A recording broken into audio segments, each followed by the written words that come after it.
సియోనులో నుండి నా తండ్రి మిమ్మల్ని ఆశీర్వదించునుగాక. ఆమేన్. దినవృత్తాంతముల 2వ గ్రంథం 29వ అధ్యాయం 1 వచనం నుండి 3 వచనాలు నేను. హిజ్కియా ఏలనారంభించినప్పుడు 25 ఏండ్ల వాడై 29 సంవత్సరములు యెరూషలేములో ఏలెను. అతని తల్లి జకరియా కుమార్తె, ఆమె పేరు అబీయా. అతడు తన పితరుడగు దావీదు చర్య ఎంతటి ప్రకారము యెహోవా దృష్టికి యథార్థముగా ప్రవర్తించెను. అతడు తన ఏలుబడియందు 1 సంవత్సరము 1 నెలను యెహోవా మందిరపు తలుపులను తెరచి వాటిని బాగు చేసి, చెప్పండి హల్లెలూయా, గట్టిగా సంతోషంగా హల్లెలూయా అందరు. హిజ్కియా మంచి రాజు,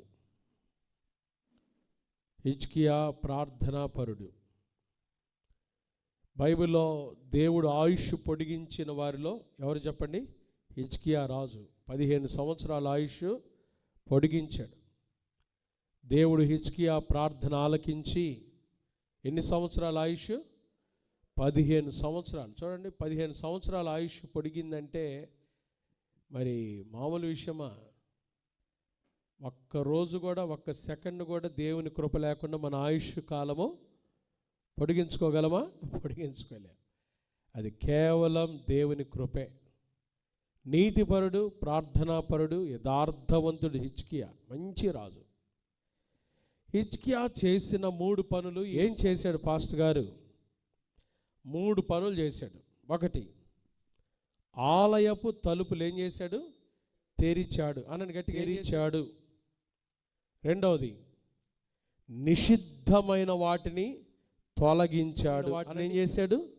తొలగించాడు. 3వది, ఏదైతే తొలగించాడో వాటన్నిటిని ఏం చేశాడు? తగుల పెట్టాడు. చెప్పండి, ఏం చేశాడు? తగుల పెట్టాడు. ఈ 3 పనులు ప్రతి దేవుని బిడ్డ చేయాలి. 1 ఏం చేశాడు? తలుపులు ఏం చేశాడు? తెరిచాడు. 2వది ఏం చేశాడు? నిషిద్ధమైన వాటిని ఏం చేశాడు? చూడండి 5వ వచనం దినవృత్తాంతాలు 2వ గ్రంథం 29:5. వారికి ఇలాగ ఆజ్ఞయించెను, లేవీయులారా నా మాట ఆలకించుడి. ఇప్పుడు మిమ్మల్ని మీరు ప్రతిష్ఠించుకొని మీ పితరుల దేవుడైన యెహోవా మందిరమును ప్రతిష్ఠించి పరిశుద్ధ స్థలములో నుండి నిషిద్ధ వస్తువులనన్నిటినీ తొలగించండి, బయటకు కొనిపోండి. పరిశుద్ధ స్థలములో నిషిద్ధమైనవి ఉండకూడదు. కాబట్టి నిషిద్ధమైన వాటిని ఏం చేశాడు? తొలగించాడు. చెప్పండి, ఏం చేశాడు? తొలగించాడు. 3వది 16వ వచనం చూడండి, ఏం చేశాడు? దినవృత్తాంతం 2వ గ్రంథం 29:16. పవిత్రపరచుటకై యాజకులు యెహోవా మందిరపు లోపలి భాగమునకు పోయి యెహోవా మందిరంలో తమకు కనబడిన నిషిద్ధ వస్తువులన్నిటినీ యెహోవా మందిరపు ఆవరణంలోనికి తీసుకొని రాగా లేవీలు వాటిని ఎత్తి కిద్రోను వాగులో ఏమేశారు? పారేశారు. ఏది తొలగించాడో వాటిని ఏం చేయాలి? తగులబెట్టాడు. విశ్వాసి 3 చేయాలి. దేవుడు మన నుంచి కోరుకుంటుంది. 1, ఏది మూయబడిందాన్ని ఏం చేయాలి? తెరుచుకోవాలి, తెరవాలి. ఈరోజు చెప్పండి, ఏం చేయాలి? అందరూ అనండి, తెరవాలి. ఎరవాలి కాదు, అరవాలి అంటున్నా మీరు. తెరవాలి, గట్టిగా తెరవాలి. ఏం చేయాలి? 2వది ఏం చేయాలి? తొలగించాలి. చెప్పండి, ఏం చేయాలి? తొలగించాలి. 3వది ఏం చేయాలి? తగుల పెట్టాలి. ఏం చేయాలి?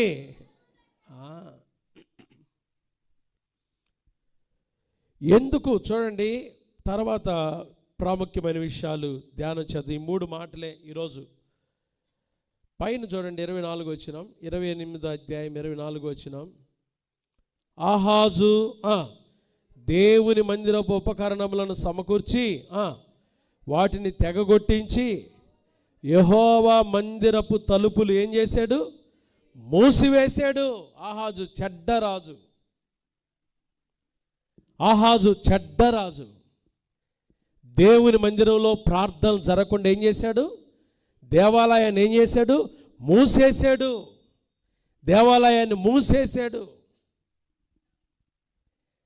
ఆహాజు చనిపోయిన తర్వాత ఎప్పుడైతే హిజ్కియా రాజు అయ్యాడో మూయబడిన ఆలయపు తలుపులు ఏం చేశాడు? తెరిచాడు. తెరవాలి. చాలామంది జీవితంలో ఆలయపు తలుపులు ఏం చేయబడ్డాయి? మూయబడి ఉన్నాయి. విశ్వాస జీవితంలో ఆలయపు తలుపులు మూయబడి ఉన్నాయి. ప్రార్థన లేదు.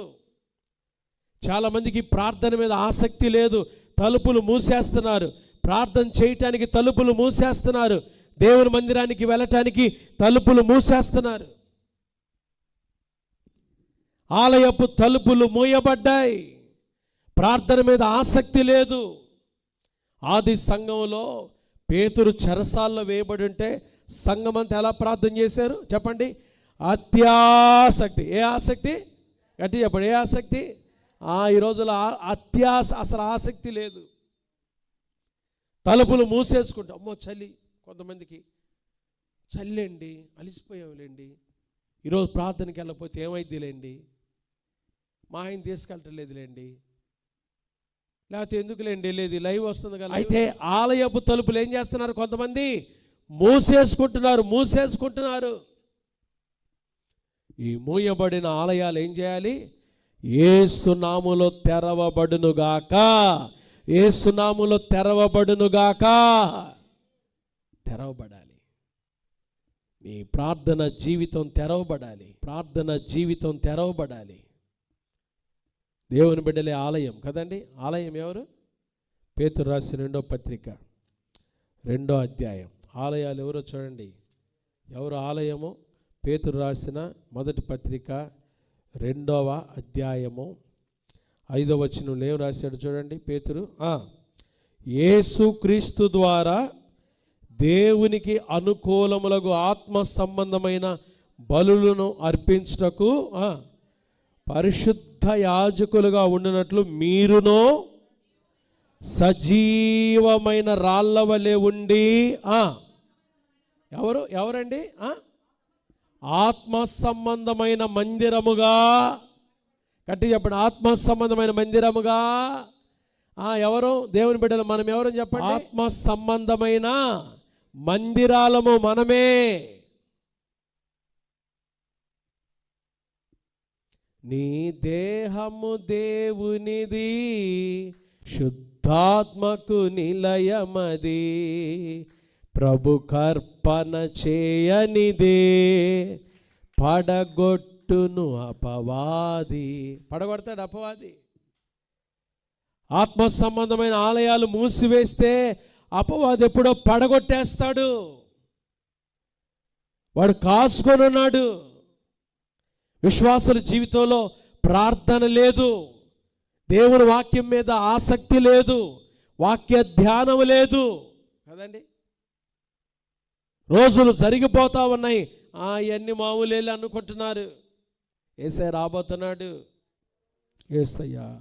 యేసయ్యా నీకే స్తోత్రాలు. ఈ రాత్రి మహాపరిశుద్ధుడైన మా తండ్రి, దయగల దేవా, ప్రేమాస్వరూపి మీకు స్తోత్రాలయ్యా.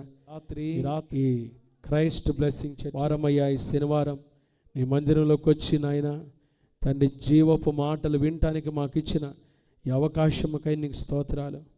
ఆత్మ సంబంధమైన మా మందిరాలు తెరవబడాలని అయా, మరి నిషిద్ధమైన వాటిని తొలగించుకోవాలని, తొలగించబడినవన్నీ కూడా యేసు నామములో తగులు పెట్టాలని 3 మాటల ద్వారా మమ్మల్ని బలపరిచినందుకై నీకు స్తోత్రాలు అయ్యా. వడలిన చేతులు, సడలిన మోకాలు బలపరచబడాలి. ఎక్కడ మా జీవితంలో ప్రార్థన జీవితాన్ని మూసివేసామో అవన్నీ కూడా యేసు నామములో తెరవబడాలయ్యా, తెరవబడాలి. నీ మందిరం పట్ల ఆసక్తి తెరవబడాలి, ప్రార్థన పట్ల ఆసక్తి తెరవబడాలి, వాక్యం పట్ల తృష్ణ తెరవబడాలి. దుప్పి నీటి వాగుల కొరకు ఆశపడినట్లు దేవా నీ కొరకు నా ప్రాణం తృష్ణగొనుచున్నది అన్నాడు గడు తండ్రి. జీవము గల దేవుని దర్శించుటకు నా ప్రాణము తృష్ణగొనుచున్నది, కేకలు వేయుచున్నదని భక్తులు రాసినట్టుగా నాయన అయ్యా మీ మందిరం పట్ల, మీ సేవ పట్ల అయ్యా మీ సన్నిధిలో మోకరించి ప్రార్థన చేసే విషయాల్లో, మా ఇంట్లో కుటుంబ ప్రార్థన విషయంలో, మా వ్యక్తిగత జీవిత ప్రార్థన విషయంలో, ఉపవాస ప్రార్థన విషయంలో, మీ పరిచర్య విషయంలో ఆసక్తిని చూపించే విషయంలో, వాక్య ధ్యాన విషయంలో, వాక్యానుసారంగా జీవించే విషయంలో మా జీవితాలు తెరవబడునుగాక. తెరవబడాలి, తెరవబడాలి, తెరవబడాలి. అయ్యా ఇంకా నాయన కొందరు మానుకొనుచున్నట్టుగా సమాజముగా కూడట మానక కొందరు మానుకుంటున్నారయ్యా. ఏమైంది, ఈ ప్రార్థనకి వెళ్ళకపోతే ఆసక్తి లేదయ్యా, తృష్ణ లేదయ్యా. మేము అలా ఉండకూడదు. తెరవబడాలి, తెరవబడాలి. తెరుచుకున్న ఆత్మ సంబంధమైన మందిరాలు ఎవరైతే తెరుచుకున్నారో, తెరవబడిన వారి జీవితాల్లో నిషిద్ధమైన వాటిని తొలగించుకోవాలి, తొలగించుకోవాలి. చాలా నిషిద్ధమైనవి ఉన్నాయ్యా. ప్రార్థనకు వస్తున్నావు కానీ అబద్ధాలు, ప్రార్థనకు వస్తున్నావు కానీ అసూయ, ప్రార్థనకు వస్తున్నావు కానీ ద్వేషం, ప్రార్థనకు వస్తున్నావు కానీ సాడీలు, ప్రార్థనకు వస్తున్నావు కానీ విషపు చూపు ప్రభా మాలో ఉంది నాయన. నిషిద్ధమైన వాటిని తొలగించుకోవాలి, తొలగించుకోవాలి, తొలగించుకోవాలి, తొలగించుకోవాలి. కోపం తొలగించుకోలేకపోతున్నా, అబద్ధాలు తొలగించుకోలేకపోతున్నా, ద్వేషం తొలగించుకోలేకపోతున్నా. అయ్యా నేను అనే స్వభావం, నేను క్రీస్తుతో కూడా సిలువేయబడి అన్నాడు చాలాసార్లు. నేను అనే స్వభావం తొలగించుకోలేకపోతే, ఇతరులను ప్రేమించలేని స్వభావం తొలగించుకోలేకపోతున్నా. అయ్యా తొలగిపోవాలి, తొలగిపోవాలి. యేసు నామములో నిషిద్ధమైనవి తొలగించుకోవాలి. మూడవది, తొలగించుకున్నవన్నీ కూడా తగులబెట్టాలయ్యా. మరలా వాటి వైపు చూడకూడదయ్యా, తగులబెట్టాలి, తగులబెట్టాలి. వెనుక ఉన్న వాటిని మరిచి ముందున్న వాటి వైపు మా చూపు ఉండాలయ్యా. క్రీస్తు మీదే మా చూపు ఉండాలి, యేసు వైపే మా లక్ష్యం ఉండాలయ్యా. నిషిద్ధమైన వాటిని తొలగించుకోవటానికి సహాయం, తొలగించుకోవటానికి సహాయం దయచేయండి. ఈ రాత్రి అయ్యా చేరువచ్చిన మాతో మీరు ఇచ్చిన వాక్యాన్ని బట్టి స్తోత్రాలు. విన్న వాక్యాన్ని దీవించండి, నీరు కట్టి ఫలింపచేయండి, ఆశీర్వదించండి, కుటుంబాలను దీవించండి. ఈ ఆఖరి దినాల్లో ప్రభు ఈ సంవత్సరపు మమ్మల్ని బలపరుస్తూ మీరు ఇచ్చిన వాక్యాన్ని బట్టి స్తోత్రాలు చెల్లిస్తున్నాం. మేలు పొందినట్లుగా సహాయం దయచేయండి, నీ కృప దయచేయండి. వడలిన చేతులు, సడలిన మోకాలు బలపరచండి అయ్యా. నీ బిడ్డల్ని మందిరానికి తీసుకునండి, సహాయం దయచేయండి. మీ సేవకులను మీ సిలువ చాటును మరుగుపరచండి, పోషించి సంరక్షించి ఎన్నో కీడులు అపాయాలు తప్పించి క్షేమాన్ని కృపనిచ్చి నాయనా మా జీవితాల్లో మీరు చేసిన ప్రతి మేలు కొరకై మీకు కృతజ్ఞతాస్తుతులు చెల్లించి కృతజ్ఞులమై బ్రతుకుటకు కూడా సహాయం దయచేయమని, సంఘాన్ని సంఘ పరిచర్యను దీవించమని, ప్రత్యక్షంగా పరోక్షంగా ఈ పరిచర్యలో సహకరిస్తున్న బిడ్డలందరిపై మీ దీవులు దర్శించి దీవించి ఒక్కొక్క కుటుంబాన్ని నిండారుగా దీవించి ఆశీర్వదించి దీవించి బలమైన శక్తి కలిగిన మీ కార్యాలు జరిగించి మహిం పొందమని మీ చేతులకు అప్పగించుకుంటూ దాన్ని మీ సేవకులను బలపరిచి వాడుకొనమని యేసు నామమున ప్రార్థిస్తున్నాము తండ్రి. ఆమేన్, ఆమేన్, ఆమేన్. త్రియేక దేవుని ప్రేమ, కృపా, సమాధానములు ప్రతి బిడ్డకు, ప్రతి కుటుంబానికి ఇప్పుడు ఎల్లప్పుడూ ప్రభు రాకడ పర్యంతము తోడయుండును గాక. ఆమేన్.